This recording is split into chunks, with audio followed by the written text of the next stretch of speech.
Hey class, it is week 2 of AMP2, so hopefully you all made it through week 1 with flying colors.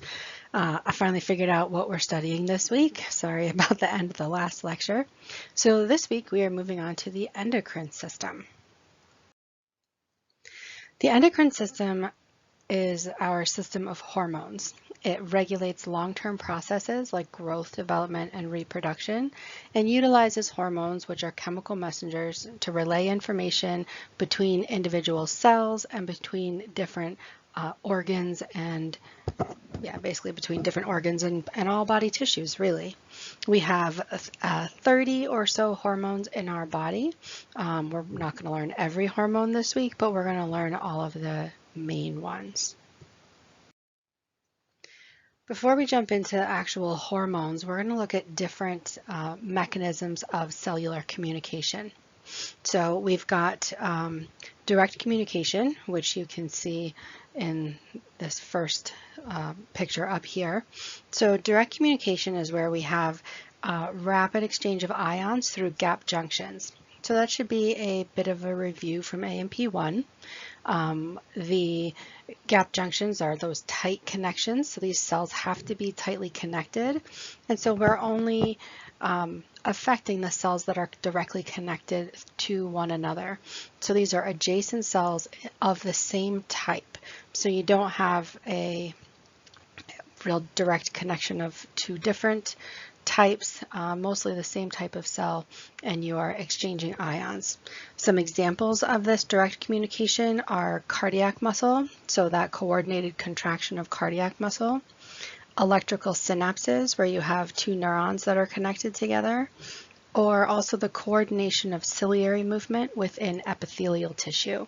So when we get into the respiratory system, we're going to learn about the movement of the cilia and the mucus escalator, which helps bring all that mucus up from your lungs. So that is a communication through gap junctions, or direct communication. The second type of communication is paracrine communication, which you can see down here. So in paracrine communication, you've got paracrine factors, which are the chemicals that are released by one cell, and they go out into the extracellular fluid. This typically has a very localized effect, so it's just going to be affecting the cells that are around the cell that is releasing these paracrines. An example of this is the pancreas releases somatostatin, and somatostatin inhibits the release of insulin, and insulin is released by the pancreas. So the pancreas can release a chemical that can inhibit the release of insulin within the pancreas. So it is a very localized effect that this paracrine communication has. There's one mode of communication that's not listed on here, which is autocrine communication. In autocrine communication, the cell releases a chemical that then affects the cell that released it. So an example of that would be smooth muscles releasing prostaglandins, which in turn cause contraction of that smooth muscle cell. So that is autocrine communication. On the top here, we've got endocrine communication, which is what we're going to really focus most on today. Endocrine communication is the release of hormones or chemical messengers that then go into the bloodstream and travel throughout the body to target cells in distant tissues and organs. And then last, we have synaptic communication, which should be a review from AMP1, where we've got communication with neurotransmitters across the synaptic cleft. So they're released by a neuron, and then they can affect another neuron, a muscle, or a glandular tissue. Some terms that we need to know for this week. Hormones are chemical messengers. They're released in one tissue, transported through the bloodstream, and then alter the activities of specific cells in other tissues and organs. Those specific cells are called target cells. So the target cells are cells that are that have specific receptors for an individual hormone. So if you've got a cell that does not have, say, an insulin receptor, then insulin can have no effect on that cell, and therefore it is not a target cell. But any cell that has an insulin receptor would be considered a target cell for the hormone insulin. Endocrine communication is activity of hormones in coordinating cellular activities within tissues in distant portions of the body, and those hormones are traveling via the circulatory system. So that's kind of redundant to what we already said. One of the things about the endocrine system is, and we touched on this last semester, is the endocrine reaction is slow to occur. So like endocrine, say, reflexes or responses are slow to occur. They're not rapid like the nervous system, but they have a much longer lasting effect than the nervous system does.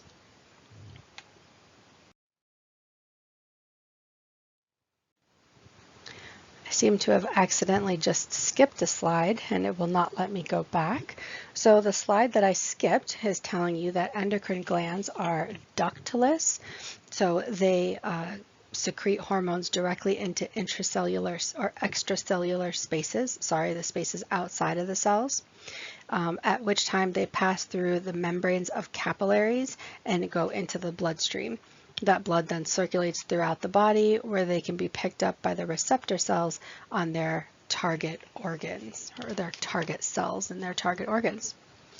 So hormones can stimulate changes in the cells of any of specific body tissues that are susceptible to that hormone. And this is what we call a lock and key mechanism. So the lock would be the receptor and the key would be the hormone. So if the cell does not contain the lock or the receptor for that specific hormone, then that hormone cannot affect that cell. We have three different classes of hormones in our bodies: protein hormones, amines, which are derivatives of amino acids, and lipid derivatives, which are fat derivatives. So the proteins are peptide hormones, the amines are amino acid derivatives, and the lipid derivatives are eicosanoids and steroids. Transportive hormones, they can circulate freely, so unbound, just within the bloodstream, or they can bind to transport proteins. We're not going to be really specific this semester on which ones travel in which way. That's kind of beyond the scope of the time that we have, but just knowing that they can transport in those two different ways is helpful. This I would recommend maybe printing out or being sure that you look at this in your textbook pretty closely. It's showing you here the different classes of hormones. So if you look, starting here, we've got amino acid derivatives, peptide hormones, which are chains of amino acids, and then our lipid derivatives. So if we go back up to amino acid derivatives, we have two different kinds: derivatives of tyrosine and derivatives of tryptophan. Tyrosine derivatives are our thyroid hormones and our catecholamines. Catecholamines are epinephrine, norepinephrine, and dopamine. Our tryptophan derivative is melatonin, which is secreted by the pineal gland, and we'll talk more about that later.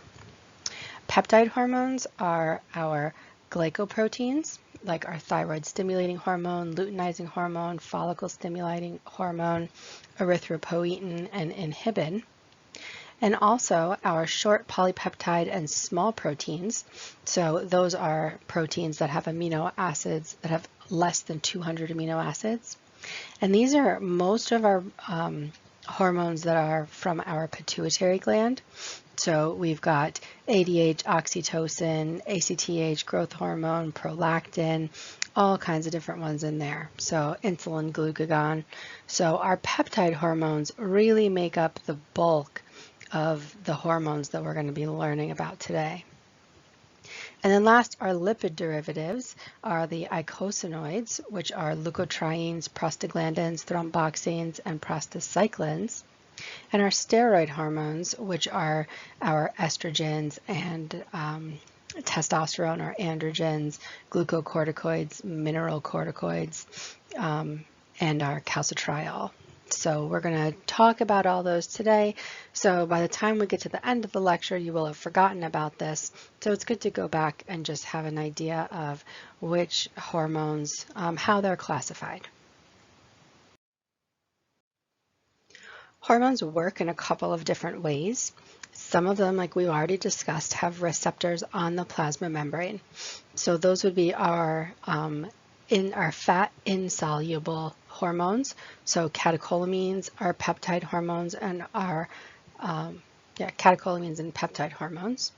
So the eicosanoids also, so they diffuse across the membrane because they are lipid soluble, but they reach receptor proteins on the inner surface of the membrane.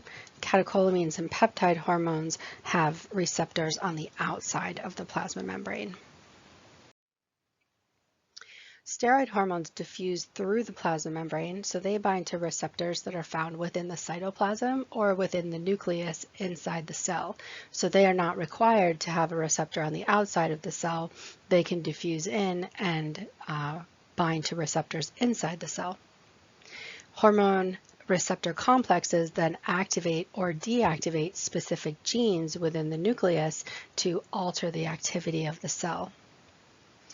Thyroid hormones require a transport mechanism to cross the plasma membrane, but then they bind directly to receptors that are in the nucleus and or the mitochondria to alter the rate of metabolic activities.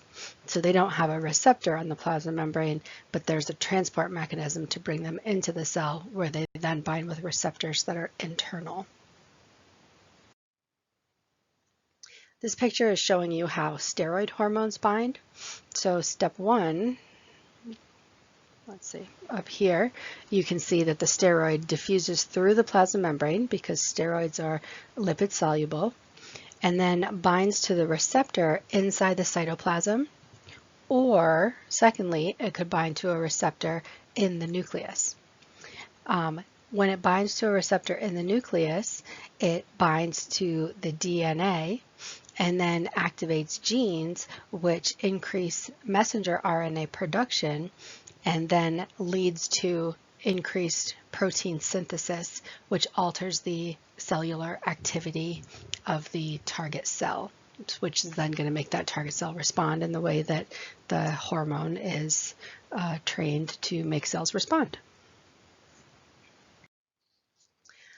Thyroid hormone is going to have that transport across the cell membrane, and then it can bind to the mitochondria, which increases ATP production in the target cell, or it can go and bind to the receptor within the nucleus. So to get in the nucleus, they actually go through those nuclear pores that we learned about, how the messenger RNA comes out of the nuclear pore.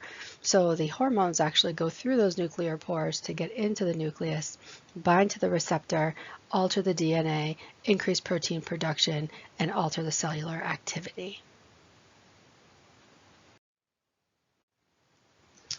Hormones that have receptors on the plasma membrane don't act directly on the target cell, like the thyroid hormone was binding directly to the mitochondria or binding directly to the receptor in the nucleus. So if there's the receptor on the plasma membrane, we require what's called a second messenger.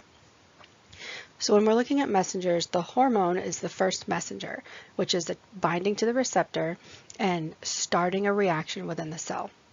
The second messenger is within the cytoplasm, and that can go and act in multiple different ways. So it can activate enzymes, inhibit enzymes or cofactors with a resultant change in the metabolic rate of that cell. Important second messengers that we're going to talk about are cyclic AMP, which is a derivative of ATP. You might remember that from last semester when we talked about cells. We very, very briefly touched on second messengers, and we talked about cyclic AMP, but I didn't really test you on it. So this semester, fair game. So second messengers, cyclic AMP, cyclic GMP, which is a derivative of GTP, which is similar to ATP, and calcium ions. When we utilize second messengers, there's this interesting phenomenon that happens called amplification. So what that means is you can have a small number of hormones that bind to those receptors on the plasma membrane, but those small number of hormones can trigger the appearance of thousands of second messengers within the cell. So you get a magnification of the effect of that hormone on the target cell by way of having these thousands of second messengers from a very few first messengers. The receptor cascade is a sequence of enzymatic reactions that are a result of second messenger activity. Sorry, I just had a really hard time with that. So you can have a cascade of enzymes within the cell. When those second messengers are active, they trigger changes in enzymatic activity within the cell, and that is called the receptor cascade. Downregulation is when you have a lot of hormones in the body. It's going to trigger a decrease in the number of hormone receptors that are active on cells, therefore making cells less sensitive to the presence of a specific hormone. Upregulation is the opposite. When you have the absence of hormones in the body, that's going to trigger additional receptors to become active so that cells become more sensitive to any changes in hormone levels. G protein is the enzyme complex that's attached to the membrane receptor. You'll see this in a picture in a second. So the membrane receptor is on the outside of the cell. The G protein is the enzyme that's on the inside of the cell, but it's coupled with that receptor on the outside of the cell. So the G protein is the link between that binding of the first messenger and then the triggering of the second messenger.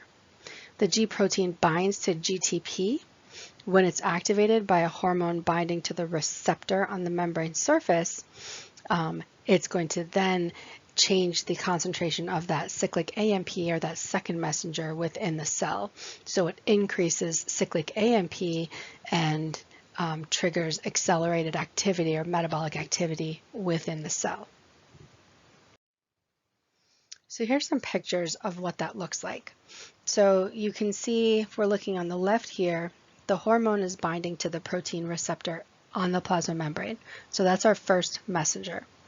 And then you can see that this G protein in blue is attached to that protein receptor. So if I erase that, when that G protein gets activated, it is attached to this adenylate cyclase, which is another enzyme, and adenylate cyclase converts ATP into cyclic AMP. Cyclic AMP then works as a second messenger to activate kinase. Kinase is an enzyme that phosphorylates or adds a phosphate group to other enzymes within the cytoplasm of the cell, and so the phosphorylation of those enzymes makes them active. So some enzymes are inactive in their usual state within the cell, but once a phosphate group is added to them, they become active. So the cyclic AMP activates kinase. The kinase phosphorylates the enzymes, therefore making those enzymes active within the cell. Or kinase can also open ion channels, bringing an influx of additional ions into the cell. So examples of hormones that use this cyclic AMP are epinephrine and norepinephrine, calcitonin, parathyroid hormone, ADH, ACTH, FSH, LH, and thyroid stimulating hormone, and glucagon. So all of those use this cyclic AMP as their second messenger. This second part here is the inhibition of adenylate cyclase. So we see here adenylate cyclase is what allowed ATP to become cyclic AMP. But in this second instance, we've got the inhibition of adenylate cyclase and then the activation of PDE. PDE is phosphodiesterase, and when PDE is stimulated PDE can create cyclic AMP into AMP. Then that reduction in cyclic AMP reduces the activity of enzymes within the cell and therefore has an overall inhibitory effect. So hormones can either stimulate increased activity within the cell or they can inhibit activity within the cell. So to increase the activity, you're using adenylate cyclase and creating additional cyclic AMP. To inhibit activity in the cell, you inhibit adenylate cyclase and activate phosphodiesterase. The phosphodiesterase then inhibits that cyclic AMP or reduces the amount of cyclic AMP, therefore reducing enzymatic activity within a cell. Examples of inhibitors are epinephrine and norepinephrine. So epinephrine and norepinephrine can be used to activate enzymes in certain cells and to inhibit enzymes in other cells. So they have a dual action. Last, we're going to look over on the right-hand side over here at the effects of calcium levels. So here we've got the hormone is attached to that protein. We activate the G protein, and the G protein is going to activate phospholipase C. Phospholipase C can then have two different actions. The first action here is using IP3, and that creates the release of calcium that is being already stored in the cell. So the whole idea here that we're looking at is to increase calcium concentration within the cell. So phospholipase C via this IP3 pathway causes release of stored calcium within the cell. The other thing that phospholipase C does is over here in the presence of DAG, which is diacylglycerol, it activates PKC, which is protein kinase C, and protein kinase C is going to open calcium channels within the plasma membrane and allow calcium ions to come into the cell. That increase in calcium ions is going to continue to activate with DAG, so calcium and DAG together activate protein kinase C. So you have a positive feedback mechanism happening over here with calcium and DAG activating protein kinase C opening calcium channels, allowing additional calcium to come into the cell. Lastly, once we have increased calcium in the cell, calcium is going to bind to calmodulin, which is another enzyme within the cell, and the calcium-calmodulin binding is going to activate increased enzymatic activity within the cell. So a lot of stuff just happened on this one slide. I would recommend that you maybe rewind and re-listen to this and read this closely in your textbook. There's a lot of information. There's so much more we could go into here, but just to have an idea of how each of these works is a really good thing to come away from understanding from our exploration of the endocrine system. Our hormones must be maintained within really narrow parameters in order to maintain homeostasis within our bodies. When that regulation fails, we can end up with a variety of different disorders of diseases. Some examples of endocrine diseases are hyperthyroid or hypothyroid, diabetes, Addison's disease, Cushing's disease, Graves' disease, Hashimoto's disease, polycystic ovarian syndrome, and the list just goes on. Unfortunately, in this class, we really only have time for normal anatomy and normal understanding of the endocrine system, but it is a huge area of medicine just to look at all the different possibilities that can go wrong with our endocrine systems. Hormones alter our target cells and how they are functioning. So they can stimulate protein synthesis by activating genes like we saw with the binding within the nucleus. They can change the rate of enzyme or protein synthesis within the cell, and they can turn existing enzyme or membrane channels on or off, like we saw with those second messengers. Endocrine reflexes are similar to our neurological reflexes, except that they are slower to begin and then their effects last much longer.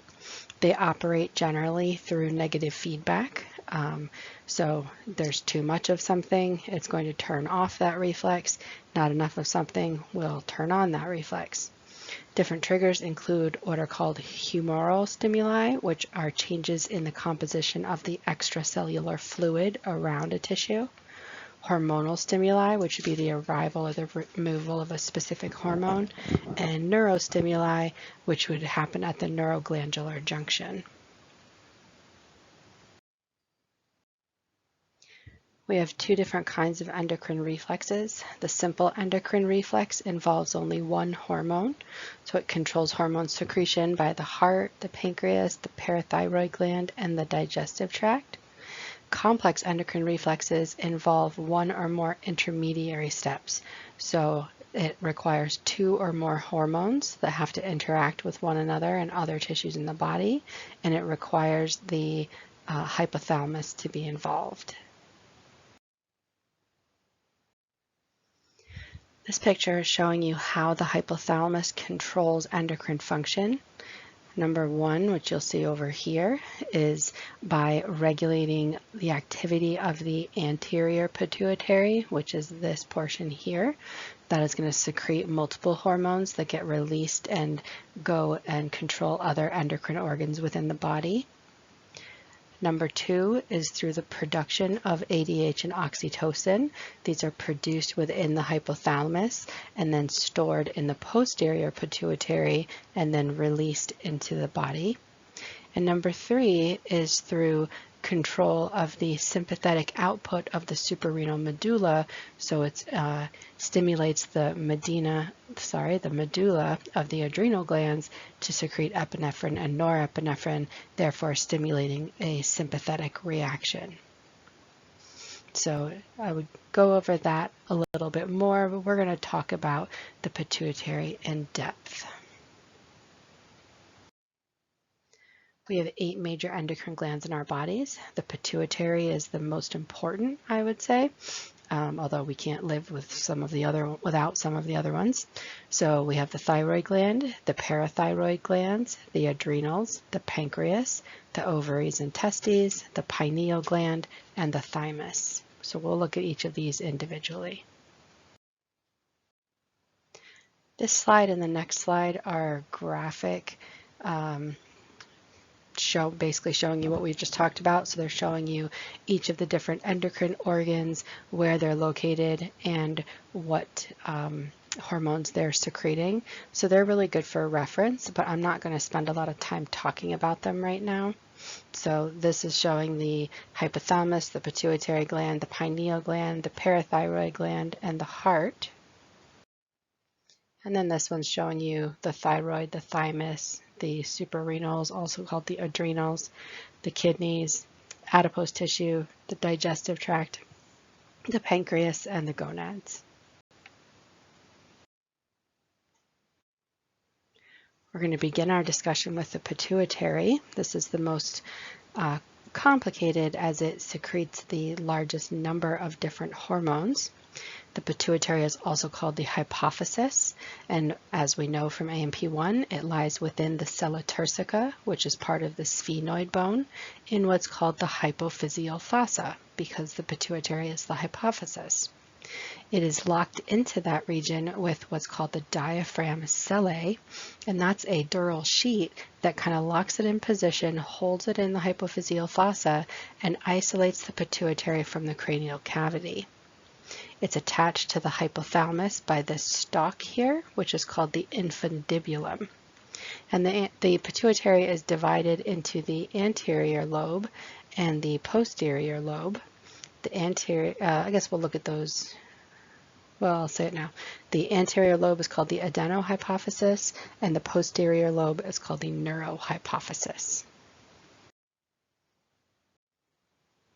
The median eminence is here, This is part of the hypothalamus that is a swelling near the attachment of the infundibulum. It's where the neurons in the hypothalamus are releasing regulatory factors that are released into the interstitial fluids, where they then diffuse into what are called fenestrated capillaries. Those are capillaries with larger sort of holes in their walls that allow for the quick uptake of ions from the interstitial fluid. And from there, they are sent to the pituitary gland to exert control over what the pituitary gland does and does not release. The anterior pituitary releases 7 different hormones, and the posterior pituitary releases 2 hormones. The portal vessels you can see in this picture is blood vessels that are link 2 capillary networks together. This is pretty rare within the body, but the entire complex is called the portal system. And what happens is you've got those regulatory factors that we just talked about that are released from that median eminence, and they're going to enter these the portal system, so it ensures that those regulatory factors are going to go directly into the pituitary gland before they get released out into the general circulation. So we make sure that the hypothalamus can exert direct control over the pituitary gland. The hypothalamus releases 2 different types of hormones, the releasing hormones and inhibiting hormones. Releasing hormones stimulate the synthesis and secretion of hormones in the anterior lobe of the pituitary, and inhibiting hormones prevent the synthesis or secretion of hormones from the anterior pituitary. The rate of secretion is controlled through negative feedback mechanisms. So you can see over here that there's releasing hormone, there's thyroid releasing hormone, let's see, cortico-releasing hormone and gonadotropin-releasing hormone. And those are going to stimulate each of those hormones to be released from the anterior pituitary. They each have a separate target within the endocrine system, and then those targets are going to release additional hormones. So if we were to just look at this top here, thyroid-releasing hormone is going to stimulate the release of thyroid stimulating hormone from the anterior pituitary. That's going to stimulate the thyroid gland, and the thyroid gland is then going to release thyroid hormones. So there are a lot of steps that need to happen within the endocrine system in order to, say, release thyroid hormones. It's not as easy as the thyroid releases thyroid hormones when there aren't enough in the body. It's control of the hypothalamus over the pituitary, and then the pituitary over the thyroid gland in order for the thyroid gland to actually release those thyroid hormones. So you can look at that chart and see how control is exerted in different situations. The anterior lobe of the pituitary is called the adenohypophysis, and it has 3 distinct sections. The 3 regions are the pars distalis, which is the largest region that is also most anterior, the pars intermedia, which is a band here along the posterior lobe, and then the tuberal or pars tuberalis, which wraps around the infundibulum up here. Hormones from the anterior pituitary turn on endocrine glands in other distant regions of the body.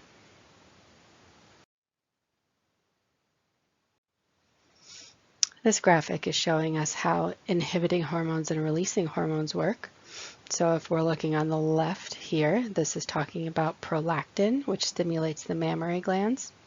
So prolactin inhibiting hormone here is released from the hypothalamus, and it inhibits the adenohypophysis, so it does not release prolactin. Conversely, prolactin releasing, that should say hormone. I think that's the wrong writing there. So prolactin releasing hormone is going to stimulate the release of prolactin and cause stimulation of the mammary glands. On this side, we've got the explanation of growth hormone, so you can come back and look at those. The adenohypophysis or anterior lobe is the glandular portion of the pituitary. It releases hormones controlled by chemical secretions of the hypothalamus. So remember, it's releasing and inhibiting hormones that are released in the hypothalamus and then carried through the portal system down into the adenohypophysis. The hormones, it releases 7 hormones. You're going to want to add one to this list. So growth hormone, thyroid stimulating hormone, adrenocorticotropic hormone, follicle stimulating hormone, luteinizing hormone, prolactin, and number 7 is melanocyte stimulating hormone. So all 7 of those are released by the anterior pituitary.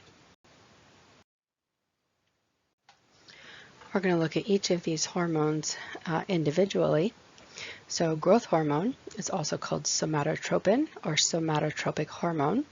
Functions to stimulate the growth of muscles, bones, and organs within the body, and then to maintain the size of those tissues. So once you max out your growth, you want to maintain that growth, the size that you've created. So growth hormone does that. It causes cells to switch from carbohydrate burning to fat burning, and it accelerates the breakdown of glycogen into glucose, therefore increasing blood sugar. You'll notice that many of these hormones affect blood sugar, so my recommendation with studying is to make yourself a chart of how hormones do affect blood sugar, because that's an easy question for me to ask on a quiz. TSH is thyroid stimulating hormone, also called thyrotropin. It stimulates the synthesis and secretion of hormones from the thyroid gland. And we're going to look at those more closely when we get to the thyroid gland.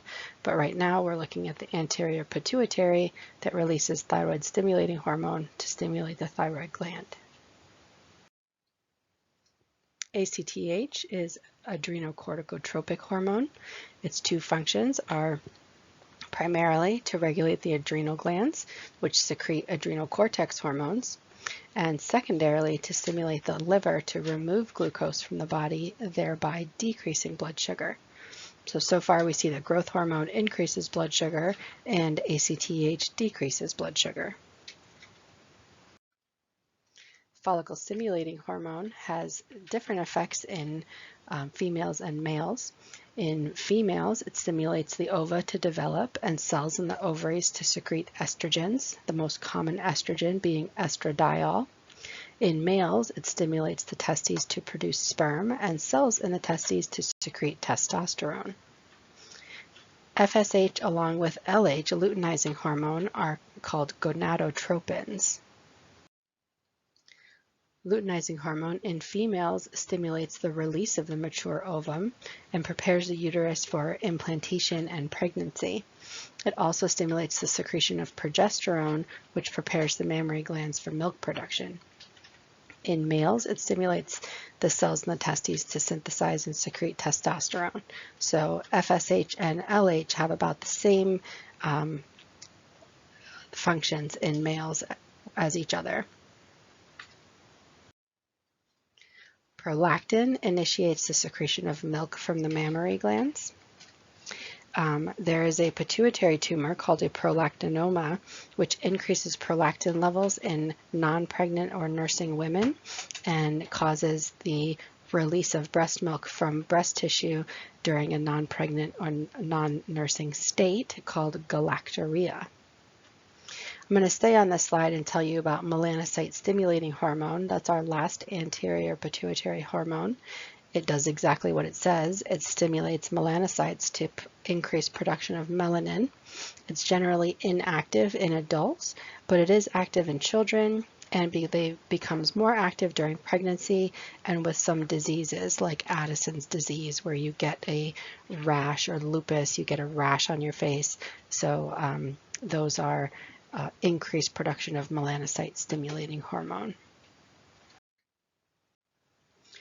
So the anterior pituitary, like we said, was glandular tissue, so it actually synthesizes and secretes those 7 hormones that we just discussed. The posterior lobe of the pituitary is what's called the neurohypophysis. It is the neural part, and it's derived from neural tissue. It's connected to the hypothalamus by nerve fibers, so the hypothalamus is where the production of oxytocin and antidiuretic hormone takes place, and then they move down into the neurohypophysis or the posterior pituitary for storage. Then control of the hypothalamus is what tells the posterior pituitary to release those hormones that it's storing. Oxytocin causes contraction of smooth muscles in the uterus and the contractile cells around the ducts of mammary glands to cause the ejection of milk when you're nursing. And ADH, or antidiuretic hormone, causes reabsorption of water by the kidney tubules to help prevent excess loss in the urine. A disease of ADH is diabetes insipidus, where you have a loss of the release of ADH, therefore increasing urination and causing dehydration. So it presents like diabetes, where you have this increased urination, but it's not actually diabetes. It is a ADH disorder, and it excessively loses water and causes dehydration. This is a great picture, and I would encourage you to use this picture in your textbook to study. It's looking at the control from the hypothalamus up here on the top over the anterior pituitary and the posterior pituitary, and then where each of the hormones released from each region goes and asserts its control. So I would certainly use this for studying. The thyroid gland is in the anterior neck. It has 2 separate lobes that are connected by a narrow isthmus in the center in the front. It's full of thyroid follicles, which are round spherical sacs in the interior of the thyroid that are full of thyroglobulin inside a viscous colloid substance. And we have a picture of that. So here's what the thyroid looks like under the microscope. We've got this thyroid follicle like that, and inside the follicle is thyroglobulin in that thick colloid. There are also C cells, which we're going to talk about in a minute. Our 2 thyroid hormones are T4 and T3. Thyroxine is T4. It's also called tetraiodothyronine, tetra meaning 4. It contains 4 iodide ions, and T4 is the most abundant thyroid hormone, accounting for about 90% of our thyroid hormones. T4 out in the body gets converted into T3, which is the active form of our thyroid hormones. T3 is called triiodothyronine, has 3 iodide ions, and again is the more active form. In order to build thyroid hormones, you require iodine from your diet. I talked earlier about how hormones can travel either free or bound, and these can travel bound to thyroid binding globulins and travel in the blood that way.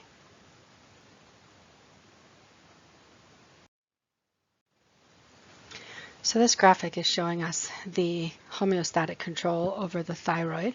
So remember, we start these looking at homeostasis. So homeostasis would be normal thyroid hormone levels within the body. Decreased thyroid levels in the blood or low body temperature are going to stimulate the release of thyroid releasing hormone from the anterior pituitary. That's going to stimulate the release of TSH, thyroid stimulating hormone, from the anterior pituitary. That's going to stimulate the thyroid gland to release additional thyroid hormones and therefore restore homeostasis. Functions of thyroid hormones are increasing energy, catabolism, and anabolism, so building up, increasing carbohydrate burn, mobilizing fats, stimulating the breakdown of proteins, increasing body temperature, regulating tissue growth and development, has a diuretic action, it increases the reactivity of the nervous system, and increases your heart rate. So with hyperthyroid, where you have too many thyroid hormones, some of the symptoms that you might expect are rapid pulse, sweating, and weight loss. Hypothyroid, you're going to feel cold all the time, have a lower than usual heart rate, and experience weight gain.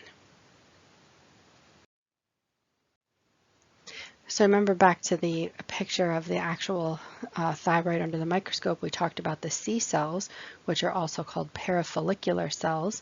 So they're cells that are outside of those thyroid follicles, but within the thyroid itself, and those cells produce calcitonin. This should be a review from A&P1 that calcitonin is produced in response to high blood calcium levels, and its function is to decrease blood calcium.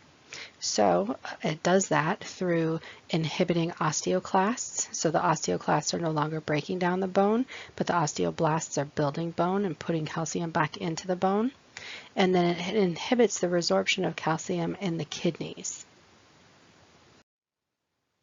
The parathyroid glands are 4 glands that are embedded within the posterior thyroid, and you can see them in this picture. And parathyroid hormone, we also learned about last semester, has the opposite effect of calcitonin. So parathyroid hormone is produced by the chief cells in response to low concentrations of calcium. The target cells are the bone and kidney. It stimulates production of vitamin D within the kidney. Vitamin D is required for calcium absorption. It stimulates osteoclasts to liberate calcium in the bone, and it stimulates the resorption or reabsorption of calcium within the kidneys. Here's our blood calcium regulation. So we start with homeostasis. If we have increasing blood calcium, we go this direction. The thyroid gland is going to produce calcitonin. Calcitonin is going to increase excretion at the kidneys.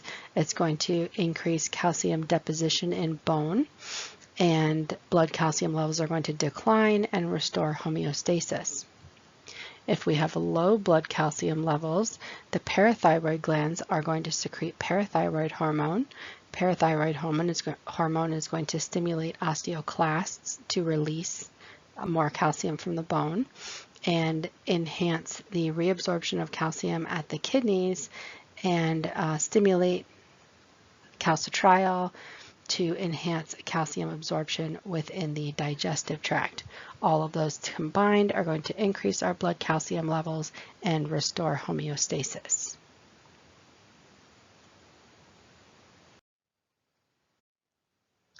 The adrenal glands are also called the suprarenal glands. They are, you have 2 of them, so they're called a paired gland, one on top of either kidney. So in this picture you can see the kidney here, and the adrenal glands sit on top of the kidney like that. They're located at about the 12th rib, so right down at the base of your rib cage. The adrenals have 2 regions. They have the cortex, which is on the outside, so this region here, and then the medulla, which is this inner region. They are also surrounded by a capsule, so they're encapsulated. Both of these regions are regulated by the hypothalamus. The negative feedback involves the hypothalamus and adrenocorticothyroid hormone. The adrenal cortex produces 3 hormones. They're all steroid hormones. We have mineralocorticoids, glucocorticoids, and gonadocorticoids. Mineralocorticoids are secreted by the outermost portion of the adrenal cortex. The adrenal cortex is broken down into 3 zones. So the zona glomerulosa is the outermost portion, and the main mineralocorticoid is aldosterone. Aldosterone is the function is to conserve sodium ions, and conserving sodium ions is therefore going to conserve water within the body and help to maintain the electrolyte balance.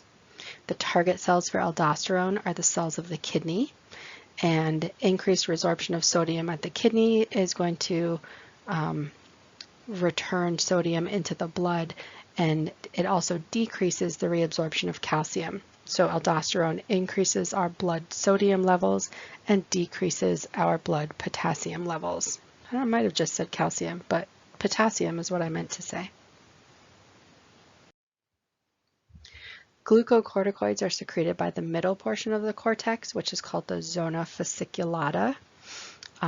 Glucocorticoids promote normal metabolism of proteins, carbohydrates, and fat, and provide resistance to stress by increasing blood sugar levels. They also cause blood vessel constriction, which increases blood pressure, and decreases edema or swelling and blood vessel dilation associated with inflammation. The main glucocorticoid is cortisol, and you may have heard of people who have like overproduction of cortisol. In our stress response, we tend to increase production of cortisol, which then increases our blood glucose levels and increases our blood pressure. Gonatocorticoids are secreted by the innermost portion of the cortex called the zona reticularis. In males, the gonatocorticoids are androgens, which then produce testosterone, and in females produces estrogens. But in the adult, the adrenal glands have very little control over our sex hormone secretion. So we rely more on the ovaries and testes for our gonadotropins. The center of the adrenal gland is called the adrenal medulla. It's derived from neural tissue, composed, I wouldn't worry about that, chromaffin cells. It's not in your textbook, so I'm not going to test you on it. But the medulla secretes two hormones, epinephrine and norepinephrine, and it's directly controlled by the autonomic nervous system in response to sympathetic activation or stimulation. So if you remember back to our last week of AMP1, we were talking about the sympathetic chain ganglia, then we have the collateral ganglia in front of the vertebral bodies, and then the suprarenal medulla. So this is that suprarenal or adrenal medulla. So sympathetic nervous system has direct control over the adrenal medulla and the release of epinephrine and norepinephrine, which is going to give us our fight or flight response. So remember, the effects of epinephrine are increasing blood pressure and heart rate, increasing our respiratory rate, dilating respiratory passageways, decreasing our digestion, increasing muscle contraction, increasing blood sugar levels, and stimulating additional metabolism at the cellular level. That should be review from last semester.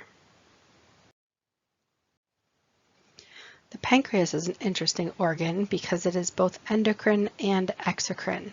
The exocrine portion is the main portion. 99% of the pancreas has an exocrine function. Remember, exocrine is releasing something out into the system. So the exocrine portion secretes digestive enzymes carried from the pancreatic duct to the duodenum. So it helps aids in digestion.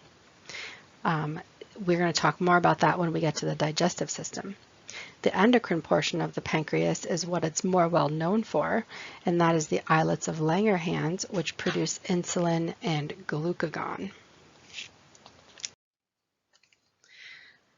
We have four types of cells in the islets of Langerhans, two that are most talked about, the alpha cells, which secrete glucagon, and the beta cells, which secrete insulin.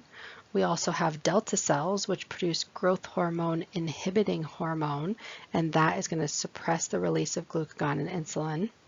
And we have pancreatic polypeptide cells, which produce pancreatic polypeptide, which inhibits gallbladder contraction and regulates pancreatic enzyme secretion. The primary function of glucagon is to increase blood glucose.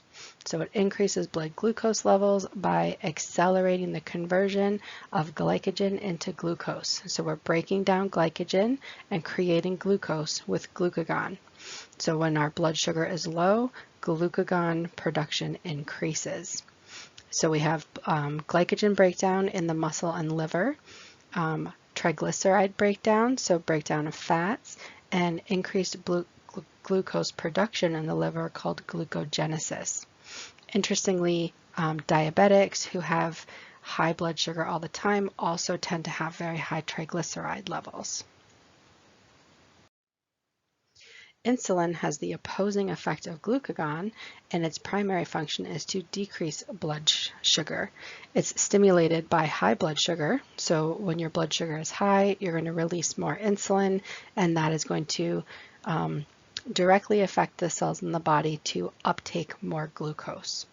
So it increases glucose uptake by cells, increases the formation of glycogen, increases amino acid absorption and protein synthesis, and increases triglyceride formation and adipose tissue. This is showing us our blood sugar regulation. So we're going to begin in the center at homeostasis. If we have a rising blood glucose levels, it's going to stimulate the beta cells to secrete insulin.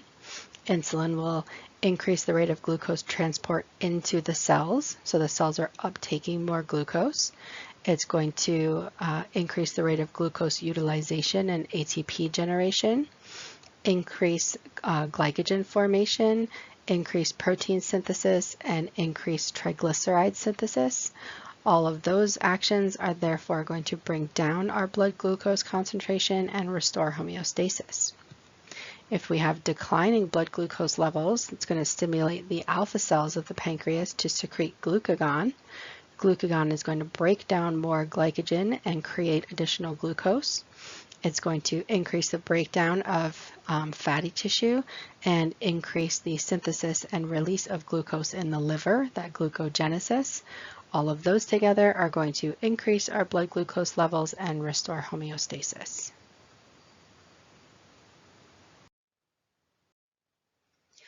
Back to glucose regulation, diabetes mellitus, you can read about it on page 642, is basically faulty glucose metabolism, which ends up with high blood glucose levels. So there are multiple ways that you can end up with diabetes. It can be decreased production of insulin, abnormal insulin production, or defective receptor proteins within the tissues, so that you become insulin resistant and your tissues can no longer react to insulin in your bloodstream. Type 1 diabetes is juvenile onset, and type 2 diabetes is adult onset. All right, next we're going to talk about the ovaries and testes. These secrete our gonadocorticoids. In males, the gonadocorticoid are androgens or testosterone secreted by the testes. In females, it's estrogen and progesterone secreted by the ovaries. Our number one estrogen, again, is estradiol. Functions of estrogen and progesterone are growth and development of female reproductive organs and breast tissue. Fat distribution, females tend to carry our fat in our hips, legs, and breasts. Regulation of menstrual cycles, preparation for pregnancy, maintenance of pregnancy, preparation of mammary glands for lactation. And then we have prolactin, which stimulates milk production. Androgens are responsible for development and maintenance of male sexual, secondary sexual characteristics. Testosterone is our principal androgen. Testosterone affects our growth and development of reproductive structures, skeletal and muscular growth. So men tend to have greater muscle tissue than females, enlargement of the larynx and changes in the voice, like that lower voice that men often get, and it is also involved in the sex drives that men have. The pineal gland is also called the pineal body or the epiphysis cerebri. It is a small gland attached to the posterior wall of the third ventricle, part of the epithalamus. It consists of portions of neurons, neuroglial cells, and specialized cells called pinealocytes. What they do is they secrete the hormone melatonin. Melatonin has a role in reproductive development, but what it's most known for is its regulation of sleep-wake cycles, our circadian rhythm. It's produced from serotonin, and melatonin is produced more in dark hours and less in light hours. Increased melatonin also can be associated with seasonal affective disorder in people who become depressed in the winter months when there's less daylight. So we have higher levels of melatonin in our systems during the winter. And last but not least is the thymus. The thymus is located in the upper mediastinum between the lungs. It's composed of lymphatic tissue. Its primary function is the creation of T lymphocytes that protect the body from infection. We're going to talk a lot more about that next week when we start talking about blood. Thymosin is the hormone secreted by the thymus. It helps in the development of the immune system and enhances the ability of white blood cells to produce antibodies. The thymus is functional in infants and young children, and then it becomes replaced by fat around puberty, so it really doesn't have much of a purpose in the adult, but in that development of the immune system, it's very important in those early years of life. So the last thing we're going to talk about is our stress response and general adaptation system. So it's basically how our body responds to stress, and it's divided into 3 phases. Cells are receptive or sensitive to multiple different hormones, and each of those hormones can be synergistic and help one another, or they can be antagonistic. So one hormone can cause a reaction in the cell, and another hormone can cause the opposite reaction. So I just wanted to make that point before we finish. So our first phase of our stress reaction is called the alarm phase, and this is our sympathetic response, our fight or flight that we've talked about before. You've got sympathetic stimulation. Let's see. Here we have sympathetic stimulation that's going to cause the release of epinephrine and norepinephrine from the adrenal medulla, and this puts us into our fight or flight mode. This alarm phase lasts for up to a few hours. After those first few hours, if their stressor remains, then we enter what's called the resistance phase. In the resistance phase, we are dominated by glucocorticoids, so we have a much higher demand for glucose, and we end up depleting our glycogen levels. Also mobilize fats and amino acids for energy. So we've got sympathetic stimulation of the kidney producing renin, which produces angiotensin, which then produces mineralocorticoids with antidiuretic hormone. It's also going to produce glucocorticoids, although those are going to end up getting depleted. The pancreas is going to secrete glucagon, and we have additional growth hormone being secreted as well. So we're trying to build up our bodies, but what we're really doing is depleting our glycogen and therefore over time depleting our energy source. The last phase is the exhaustion phase. We've got exhaustion of our lipid reserves. We've gone through our glycogen reserves. We've got functional damage and structural damage to our vital organs, inability to produce additional glucocorticoids, failure of our electrolyte balance, and eventually the collapse of our vital systems. And this happens after a few weeks or up to a few months of being in that resistance phase. So extreme severe stress over time can cause this collapse of our vital organ systems. Hormonal changes can alter intellectual capabilities, our ability to remember, our learning, and our emotional states. When endocrine glands are over-secreting or under-secreting, it can affect our behavior. And aging is really interesting within the endocrine system. I know we end most lectures with aging causes all of these horrible things within most of our systems, but aging really has very few functional changes for the endocrine system. The two changes that we see are a decline in growth hormone and a decline in our reproductive hormones. So otherwise, our endocrine system remains pretty well intact as we age. Next week, we're going to move on to blood and begin our multi-week exploration of the cardiovascular system. So I hope you have a great week, and I will see you back here next week.